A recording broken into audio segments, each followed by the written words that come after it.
We're here today with Coach Virtue from Ballaz Academy. No stranger to the camera, no stranger to our tournaments. We're talking to you because you are the defending tournament champions for the next cup, which is coming up on Easter weekend.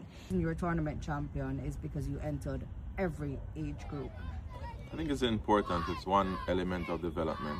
So there's a lot that's happening in terms of how you develop your players, and putting them in a tournament environment is useful. It's useful to see how we are doing in terms of our preparation, what the players are learning, and putting them into that space to really see how we assess our participation in the tournament. Is not all about winning. It's seeing what we are putting in or pouring into the boys and seeing how it's coming out. Also for coaches to assess how our coaches are doing as well. How important is it for us to focus on the development, especially of the younger players? It's important. I mean, for us at Ballaz, especially the 7 to 12 is one element before you get out of prep primary into high school. So there is a intentionality about what we focus on, what we prioritize at the 7 to 12 age group. Our goal is really to individual development and ensuring that the players themselves, their capacity at that level is prioritized in terms of their technical ability. That's where our priority lies, and then we increase the technical and add other elements into the other age groups. But at the younger age, this is where our priority is ensuring that the boys have the creativity, have the freedom to play, while still ensuring that our objectives are met in terms of our training week in and week out. I'm going to put you on the spot, Coach. Ballaz has a reputation of being the rich club. A percentage of your players are actually on scholarships and grants. How does that work? Yeah, it's a challenging space. If you look at the models that are able to allow us to operate in a very challenging development space in terms of resources, we do have a percentage. We started out in the very beginning, 2002, where maybe 70% of the Ballaz environment would be able to support, and then we subsidize 30% who are unable.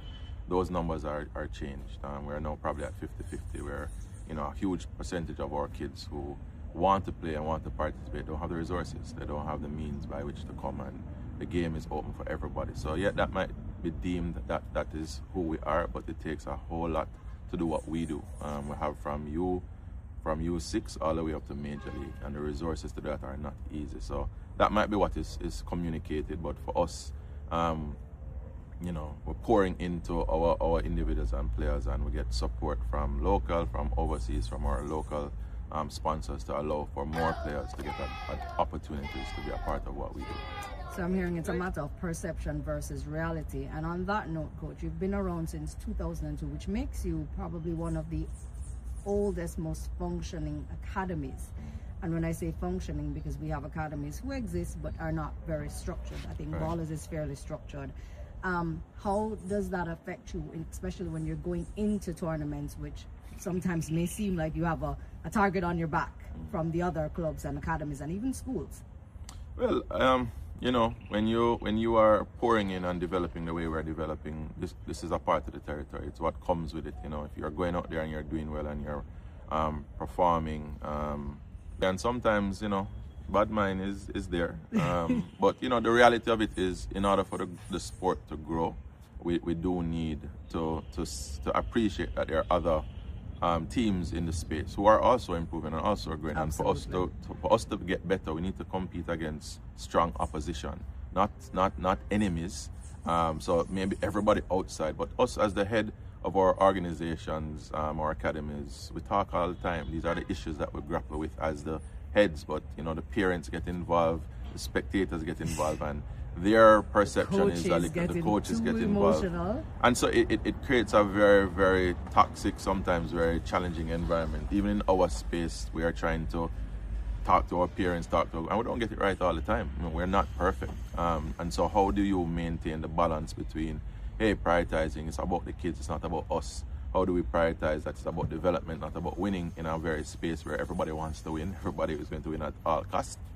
So yeah, the consistency over the years of showing up with any number of teams in a tournament, we're going to get to your quarterfinal, semifinal, final just by being organized, just because of what we do and how we do what we do.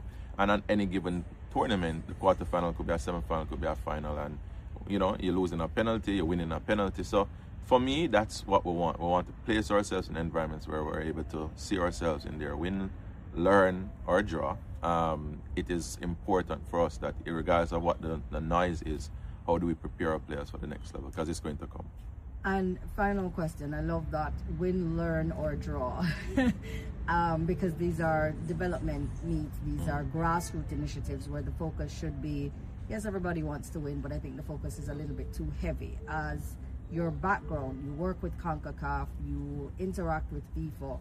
How different is the environment at tournaments in Jamaica in comparison to what you see when you travel? It's structure, it's exposure, which is why it's important for us to come out of our comfort zone and to see what happens outside. There's still challenges when we travel overseas, but one of the things is that they put certain systems in place to protect the players. Parents have to be on one side of the field. The coaches must coach. If the coach says or does anything, they're put out of the tournament. There are some things that are put in place. If the parents say anything, they're put out of the tournament. So there are certain things that are put in place to protect the game from getting out of hand. And I think that is where some of our challenges are. The parents being on the sideline, the parents doing and saying things that should just leave it for the coach. Everybody's a coach. Everybody know what they need to do. And the kids are getting instructions from a million different directions. I think that is something that, you look overseas, you don't see that. And it allows the players to play and have fun and enjoy themselves. I think as adults, we have to be very careful of the examples that we are setting here. And there are times, as I said, we don't get it right. But collectively, the coaches, the officiating, the parents, we have to look at what we want the players to how we want them to grow and become at the next level. And if we create these environments that mimics or prepares them, it's going to make them better suited for being winners on and off the field. Absolutely. Thank you, Coach. You're welcome. All the best in the tournament coming up. Thanks. After 3, 1, 2, 3, Ballaz 3, 2, 1, yo!